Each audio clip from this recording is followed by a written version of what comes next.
श्री सद्गुरु महाराज की जय। परमाराध्य सद्गुरु महाराज, गुरुदेव महर्षि संत सेवी परमहंस जी महाराज। एक सज्जन था, गुरुदेव महर्षि संत सेवी जी महाराज के सत्संग में सम्मिलित हुआ। उन्होंने सुना ईश्वर एक है, सर्वव्यापक है, इंद्रियों से परे है, गोचर है। उनको एक बात मन में बैठ गई कि कहते हैं कि इस आँख से ईश्वर को नहीं देख सकते, इससे पड़े हैं, गोचर है। मन में बात लिए गुरुदेव के पास वो पहुंचा। उन्होंने साग्रह पूर्वक निवेदन किया, जिज्ञासा किया कि महाराज, मेरी एक बात समझ में नहीं आई जो आपने कहा। गुरुदेव ने कहा कि क्या बात समझ में नहीं आई? उन्होंने कहा कि आपने कहा कि वो ईश्वर आँख से नहीं दिखाई देता। जिसको हम आँख से नहीं देख सकते हैं उसको मानेंगे कैसे? गुरुदेव ने कहा ये तो श्रद्धा का विषय है, विश्वास का विषय है, आस्था का विषय है, विश्वास किया जाता है। उन्होंने कहा नहीं, हम नहीं मानते। जिसको आँख से हम देखबे नहीं करेंगे उसको हम ईश्वर मानेंगे तो कैसे मानेंगे? गुरुदेव ने कहा कि आप कह रहे हैं कि आँख से जो नहीं दिखाई देता उसको हम नहीं मानेंगे। कभी कभी ऐसा भी होता है जो आप आँख से नहीं देखते उनको मानना पड़ता है। तो उन्होंने कहा मैं नहीं मान सकता। बोले अच्छा ठीक है, आप नहीं मानते हैं तो मैं आपसे पूछना चाहता हूँ कि आप अमेरिका गए हैं? बोले ना। अमेरिका को देखे हैं? बोले ना। आप अमेरिका गए नहीं, अमेरिका को देखे नहीं, और मैं भी नहीं गया हूँ, मैंने भी नहीं देखा, इसलिए आप भी अमेरिका को नहीं मानिए, मैं भी अमेरिका को नहीं मानता हूँ। उन्होंने कहा मानेंगे कैसे नहीं? फिर आप भी तो बोले कि आँख से जो नहीं दिखाई देता उसको नहीं मानेंगे। आप आँख से देखे अमेरिका को? बोले ना। फिर कैसे कहते हैं मानेंगे, किस आधार पर? बोले हाँ, अमेरिका को नक्शा के आधार पर मानेंगे कि नक्शा में अमेरिका का स्थान है। तो गुरुदेव ने कहा आपको नक्शा पर विश्वास है? बोले हाँ। बोले कि आपको नक्शा पर विश्वास है कि अमेरिका है, तो मुझे भी गुरु महाराज का जो नक्शा है पिंड ब्रह्मांड, उस पर विश्वास है कि ईश्वर है। तो उन्होंने कहा अब मैं मान गया। गुरु महाराज ने कहा ईश्वर एक है, लेकिन सर्वसाधारण लोग अनेक नाम रूपों से जाना करते हैं, पहचाना करते हैं, माना करते हैं। लेकिन गुरु महाराज कहते नहीं, अनेक नहीं है, वो एक है। यदि अनेक मानेंगे विवाद हो सकता है, सांप्रदायिक समस्याएं भी आ सकती है, ऐसा गुरु महाराज कह रहे हैं। तो वह ईश्वर एक है, सर्वव्यापक है, सब में है, हमारे अंदर में भी है। कहते उस एक ईश्वर को जानने के लिए कहीं जाने की आवश्यकता नहीं है, अपने अंदर में ही ढूंढिए, अपने अंदर में ही खोजिए। लेकिन बहुत से लोग तर्क दिया करते हैं कि जैसे अनेक रास्ते होते हैं संसार में चलने के लिए। जैसे दिल्ली जाना है तो बहुत तरह का रास्ता, यहाँ से भी जा सकते हैं, बम्बई, मद्रास, कलकत्ता आदि से भी जा सकते हैं। ये शरीर का रास्ता है, संसार का रास्ता है, बाहरी रास्ता है। ये ईश्वर तक जाने का रास्ता नहीं है। ईश्वर तक जाने का रास्ता एक है, अंदर में है। कहाँ है? रास्ता सहरग में है, दिलबर पे जाने का रास्ता अंदर में है। परमात्मा तक जाने का रास्ता अंदर में है। गुरु महाराज ने कितना अच्छा लिखा है, हो जो पंथी पंथ तेरे घट भीतर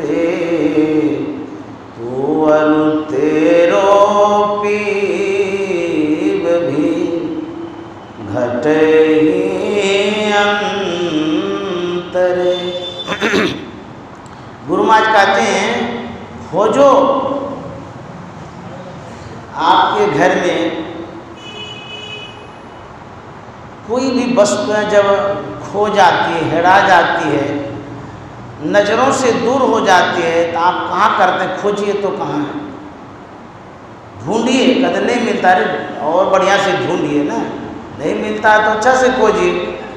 खोजने के लिए कहते हैं, इसीलिए कह रहे हैं खोजने के लिए, वो खो गया है, हेरा गया है। तो गुरु महाराज कहते हैं खोजो। क्या खोजने कहते हैं? कहते खोजो पंथी पंथ, ए राही मुसाफिर यात्री, खोजो। कहते रास्ता खोजो। बोला बड़ा विचित्र बात है, रास्ता में कहीं खोया रहता है। गुरु महाराज कहते हैं तुम जिस रास्ते पर हो वो रास्ता तुम्हारा नहीं है, इसीलिए ढूंढ लो रास्ता। कहते हैं ना अनेक रास्ते हैं, तो हम लोग खोजते हैं बाहर में, इसलिए गुरु महाराज कहते हैं बाहर में जो खोजते हो, जिस रास्ते पर खोजते हो वो रास्ता नहीं है, इसलिए ढूंढो। हम लोग कभी कभी गाड़ी से यात्रा करते हैं तो ऐसा भी संयोग आता है कि जिस रास्ते पर जाना चाहिए उधर नहीं जाकर के दूसरे पर ही चले गए और दूर तक चले जाते हैं। वहाँ जाकर के पूछते हैं कि ये वही रास्ता है जिस पर मैं जा रहा हूँ। तो कहाँ जाना? फलाने जगह। बोले अरे वो नहीं है, आप तो पीछे में ही छोड़ दिए। दूरी कितनी हो गई, मन में अफसोस होता, समय भी बर्बाद हुआ, पेट्रोल भी खर्चा हुआ, रास्ता पीछे में छूट गया। फिर लौटते हैं, वहीं चले जाते हैं। ठीक उसी तरह से हम लोग जा रहे हैं संसार की ओर, बाहर की ओर। संसार में विविध रास्ता है, बहुत तरह का। गुरु महाराज कहते हैं वो रास्ता तुम्हारा नहीं है, वो शरीर का रास्ता है, संसार का रास्ता है। जिस पर हम आप चलते हैं वो शरीर का रास्ता है, लेकिन जिस पर जीवात्मा चलेगा, आत्मा चलेगा, जिस पर आप चलेंगे वो शरीर का रास्ता नहीं है। वो रास्ता अद्भुत है, आश्चर्यजनक है, सूक्ष्म है, अंतर का है, भीतर का है। इसलिए गुरु महाराज कहते खोजो पंथी पंथ तेरे घट भीतर। गुरु महाराज बता दे तुम्हारे अंदर में ही वो रास्ता है। तू और तेरो पी भी घटी अंतर है, तू भी अंदर में है, तुम्हारा इष्ट भी अंदर में है, रास्ता भी अंदर में है। विचित्रता नहीं मालूम पड़ती है कि गजब है, जो प्राप्त करेगा वो भी भीतरे में है, जिस पर चल करके प्राप्त करेगा वो रास्ता भी भीतरे में है, जिसको प्राप्त करेंगे वो भी भीतरे में है। बड़ी विचित्र बातें हैं, रहस्य है। तो हो क्या गया है, जो जब अंधेरे में है, हम भी अंदर में है, सब कुछ अंदर में, प्राप्त क्यों नहीं होता है? कठिनाइयाँ क्या हो गई, दिक्कतें क्या हो गई? गुरु महाराज कहते हैं तू उतरी पर्योतम माही, पीवने है शब्द में, यही ते परि गयो दूर, चलो ने शब्द में, यही ते परि गयो दूर, चलो गुरु महाराज कहते हैं तू उतरी पर्योत्तम माई थे, ईश्वर परमात्मा में मिले हुए यहाँ आ गए, नीचे अंधकार में, निशब्द में थे, अंधकार में आ गए। कहते यही थे परि गए दूर, यही दूरी है, थे कहीं और आ गए कहीं और। फिर गुरु महाराज कहते चलो निशब्द में। एक सज्जन गुरु महाराज के समीप उपस्थित हुए, उन्होंने अपनी मन की बात गुरु महाराज से कह दिया। कहा गुरु महाराज जब हम परमात्मा में मिले हुए थे उस समय न कोई क्रिया हुई थी, न कर्म हुआ था, न अधर्म हुआ था, न धर्म हुआ था, न पाप हुआ था, न पुण्य हुआ था। मिले हुए जिस समय थे दुख सुख कुछ भी नहीं था। वहाँ से इस संसार में आए, तब कर्म में फंस गए, क्रिया हुई, दुख सुख हुआ, आवागमन में पड़ गए। तो जो जीव को दुख हो रहा है, आवागमन में पड़ा हुआ है, ऐसा जो हो रहा है, इसमें किसको दोष लगाया जाए? मुख्य कार्यकर्ता कौन है इसके? जब ईश्वर में मिले हुए थे तब तो उनको कोई सुख दुख नहीं था, यहाँ भेजा किसने? ईश्वर ने। उन्होंने कहा कि ईश्वर ने क्यों भेजा, क्यों रचना की, संरचना की, संसार क्यों बनाया, क्या जरूरत हो गया उनको बनाने का? संसार बनाए, उसमें हमको भेजे। भेजे तो वही है, हम आए तो नहीं हैं। ईश्वर परमात्मा ने भेजा है, हम आए नहीं हैं। जिस समय हम मिले हुए थे उस समय उसी ने भेजा है। तो जब भेजा है, हम इस सुख दुख में पड़ गए हैं, तो ऐसा उनको नहीं करना चाहिए था। अभी कहते हैं भजन करो, भक्ति करो, सब कुछ करो। क्यों करो भाई? मेरा क्या दोष है इसमें? क्यों भेजे उन्होंने? क्यों ही पूरा संसार बनाया? गुरु महाराज ने कहा कि देखो जी,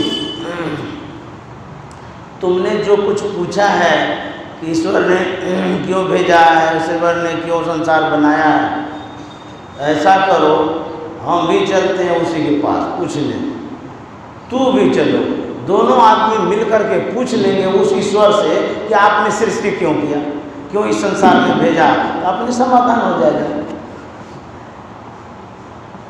जब जाएंगे ईश्वर से पूछने के लिए तो पूछ सकेंगे। जैसे समुद्र में नमक डालते हैं, क्या वो नमक समुद्र को माप सकता है, आंक सकता है, जान सकता है कि समुद्र की कितनी गहराई है? नहीं। क्यों? इसलिए कि नमक अपने अस्तित्व को ऐसा खोता है कि वो भी समुद्र बन जाता है। वहाँ न जिज्ञासा है, न जानने की कुछ इच्छा है, न पूछा जाता है, न कोई प्रश्न करता है, न कोई उत्तर देने वाले। वहाँ जब चले जाते हैं ईश्वर परमात्मा के पास, हम प्रभु प्रभु हम एक ही होई, आ द्वंद्व और द्वैत रहे नहीं कोई, न द्वंद्व है न द्वैत है। पूछेंगे क्या? गुरु महाराज कहते हैं वहाँ कुछ भी नहीं रहता। मैं ही ऐसी आरती कीजिए, अब मैं बहुरी पुनी नहीं लीजिए। दोबारा फिर आएंगे नहीं संसार में। तो वो जो ईश्वर परमात्मा है वो स्वतंत्र सत्ता है, वो उनकी मौज होती है, वो सृष्टि करते हैं, उनको आप कुछ कह नहीं सकते। जैसे किसी को फांसी की सज़ा जब होती है तो राष्ट्रपति कानून से भी ऊपर होते हैं, वो उस सज़ा से मुक्त भी कर सकते हैं। कानून कहता है कि उसको फांसी मिलनी चाहिए, लेकिन राष्ट्रपति कहता है उसको मुक्त कर दीजिए, अभय दान दे दीजिए। उसी तरह से ये जो संसार बना है उसकी मौज से बना है, परमात्मा की इच्छा से बना है।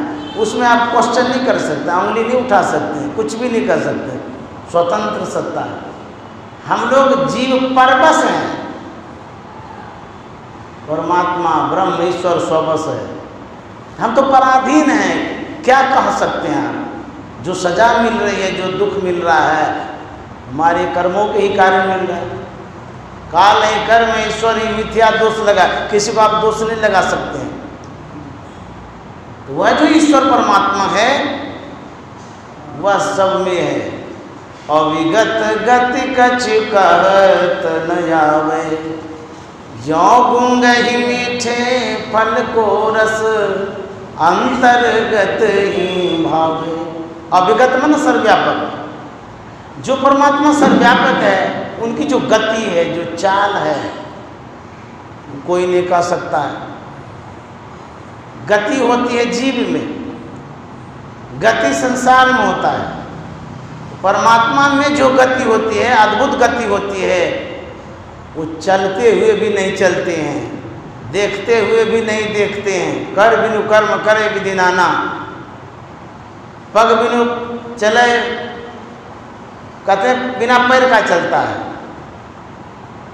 तो उनके विषय में कहना मुश्किल है। मन वाणी को अगम अगोचर, सो जाने जो पावे, मन से भी अगोचर, वाणी से भी पड़े हैं। ज्यों गुंगे मीठे फल को रस अंतर्गति भावे, गूंगा को आप मीठा फल खिला दीजिए, उनसे पूछिए कैसा लगा। जो बोल नहीं सकता वो कहेगा कैसा लगा, कैसे कह सकता है, लेकिन लगा तो जरूर है, वो अनुभव करता है कि बहुत अच्छा लगा, लेकिन मुंह में आवाज़ ही नहीं है जो वो बोल सकता है। उसी तरह से परमात्मा के विषय में अनुभव कर सकते हैं, मुंह से बोल नहीं सकते वो कैसे है, क्या है, नहीं है, कैसा लगता है। वो परमात्मा अनुभव गम्य पदार्थ है, अनुभव जरूर होता है। इसलिए उस परमात्मा के विषय में कहते हैं अविगत गति कछु कहत ना हो। उनकी जो गति है सर्वव्यापक है, वो उनकी गति कुछ और है। एक बार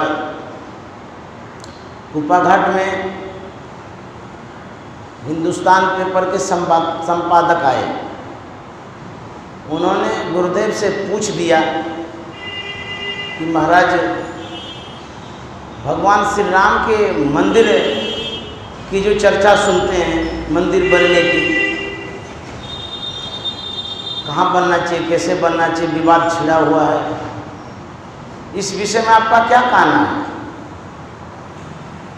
इसलिए पूछ रहे थे कि उनकी बात लेकर के पेपर में छापेंगे, आम लोगों तक पहुंचाएंगे।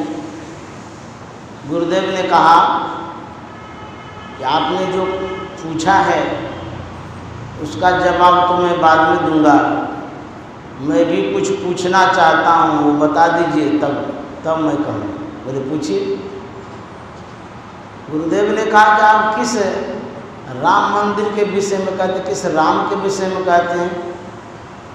संपादक को बड़ा आश्चर्य लगा, बाप रे बाप, इतने बड़े संत महात्मा हिंदू धर्म के मानने वाले और ये नहीं जानते कौन राम है। राम को कौन नहीं जानता है, और ये कह रहे हैं किस राम के विषय में, सो कितना राम होता है, राम तो वही है। वो बड़े आश्चर्यचकित हो गए कि ये कैसे पूछ दिए हमसे कि किस राम के विषय में। उन्होंने कहा संपादक ने कि बाबा आप जो पूछ रहे हैं किस राम के विषय में, मतलब कि और भी राम है क्या। गुरुदेव ने कहा एक राम दशरथ घर डोले, एक राम सब घट घट बोले, एक राम का सकल पसारा, एक राम है सबसे न्यारा। इतना जो सुना वो बेचारा जो चुप हुआ, चुपे रह गया। बोले कि हम तो एक ही राम के विषय में जान रहे थे, यहाँ तो चार चार राम के विषय में बता दिए, अब हम किसके विषय में कहें कि मंदिर बनाना है।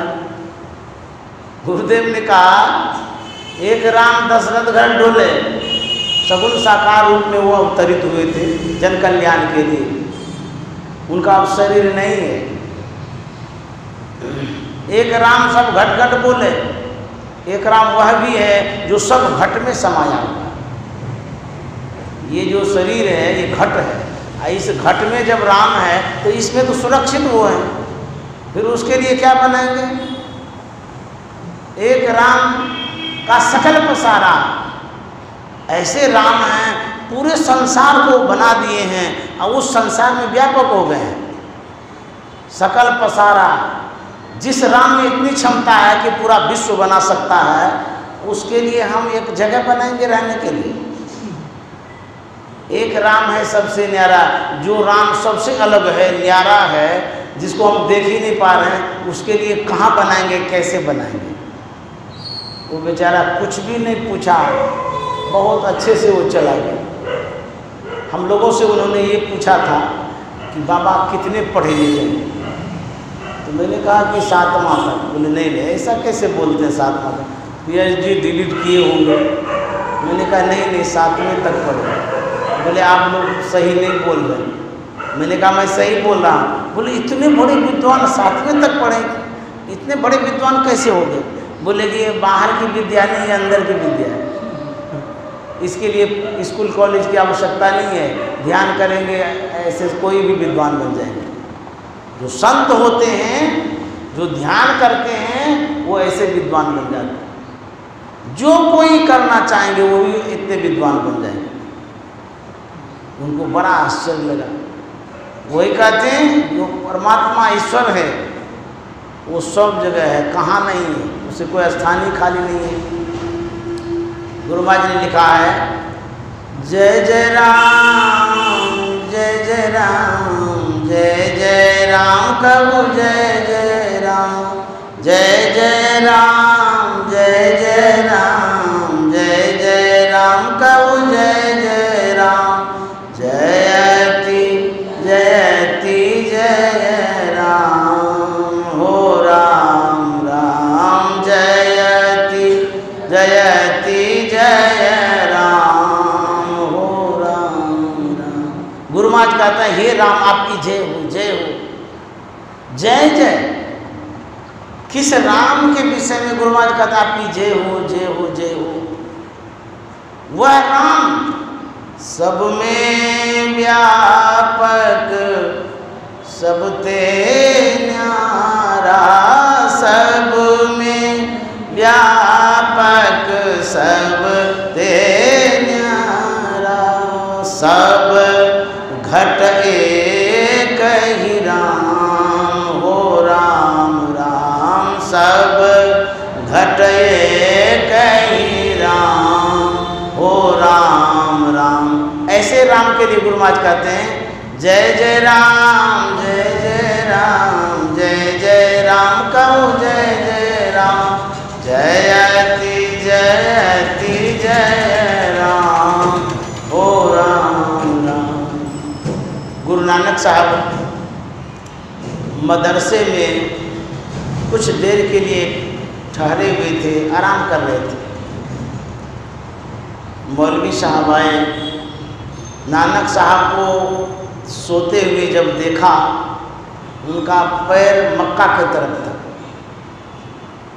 तो मौलवी साहब बड़े बिगड़े, बोले आप कैसे हैं जो पैर उधर करके रखे हैं, ऐसे सोया जाता है यहाँ पर, पैर सीधा करिए।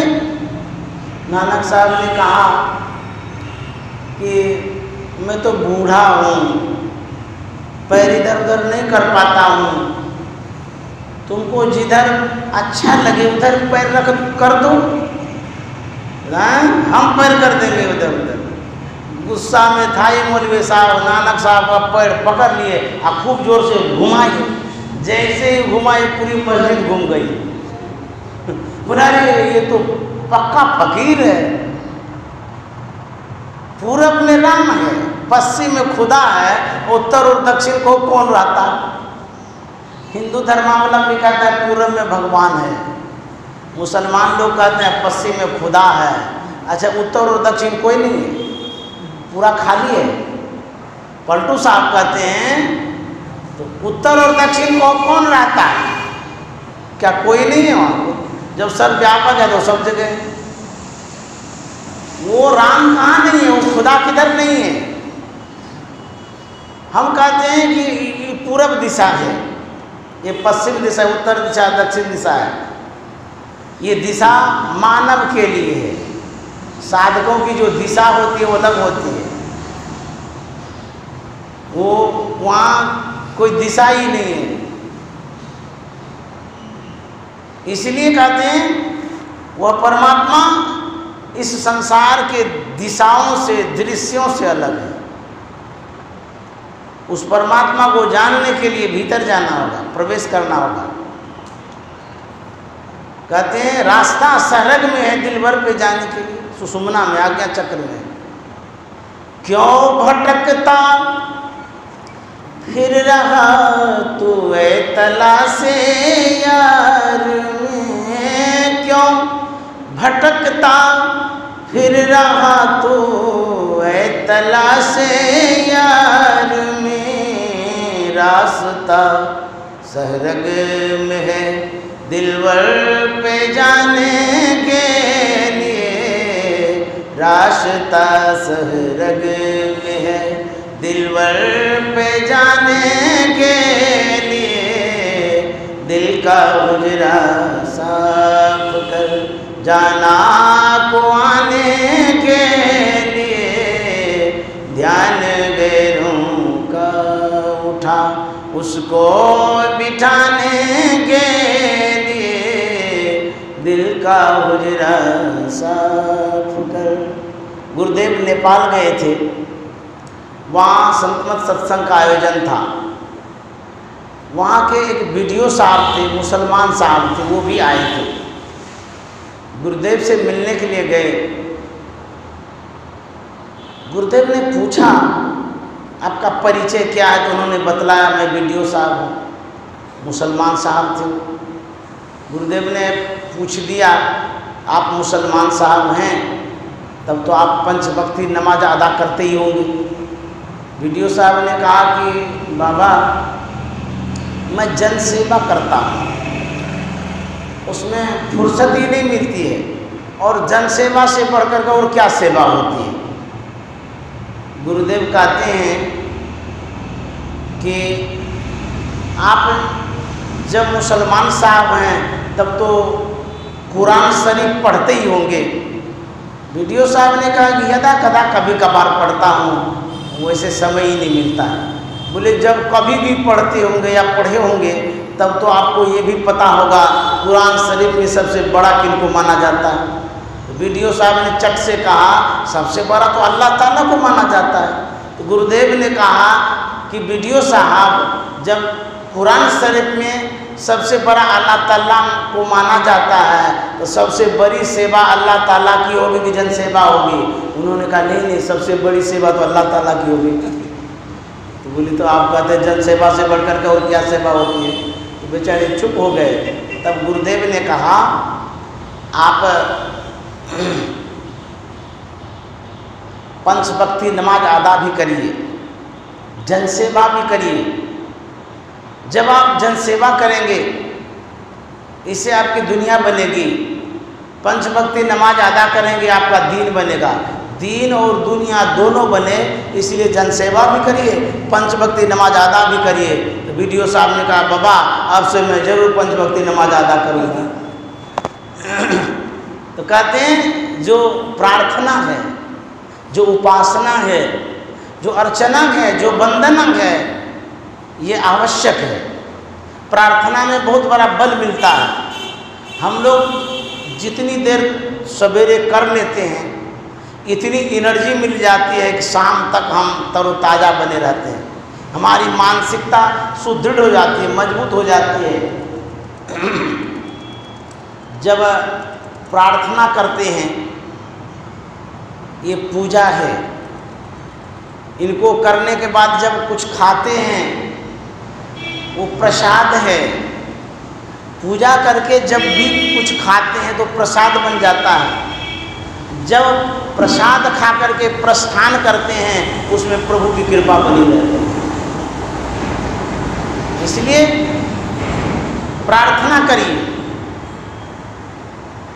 प्रार्थना के बाद जो भोजन है सुपाच्य ग्राह्य भोजन भी करिए। उसके बाद जो स्वरोजगार है वो भी करिए। उसके बाद गुरु महाराज ने जो बतलाया उसको करेंगे तो लोक भी बनेगा, परलोक भी बनेगा। जैसे जलमयी कमल निरालम मुर्गाई ने सान सुरत शब्द भव सागर तरिए नानक नाम बखान। जैसे जल में कमल होता है, कमल जल से ही उत्पन्न होता है। यदि जल ना रहे तो सूख ही जाएगा। उत्पत्ति का कारण जल है उसका कमल के लिए, पालन का कारण जल है, पोषण का कारण जल है, संरक्षण का कारण जल है। सब कुछ जल के ही कारण वो जीवित है। समझिए सब कुछ जल के कारण होता है। हो गया। लेकिन उस जल से अपना अस्तित्व ऊपर उठा के रखता है ना कमल, कभी डूबता नहीं है। उसी तरह से संसार में रहें, साधना करते रहें, अपना अस्तित्व ऊपर उठा करके रखें तो जो सांसारिकता का लेप है वो नहीं लगेगा। श्री सद्गुरु महाराज की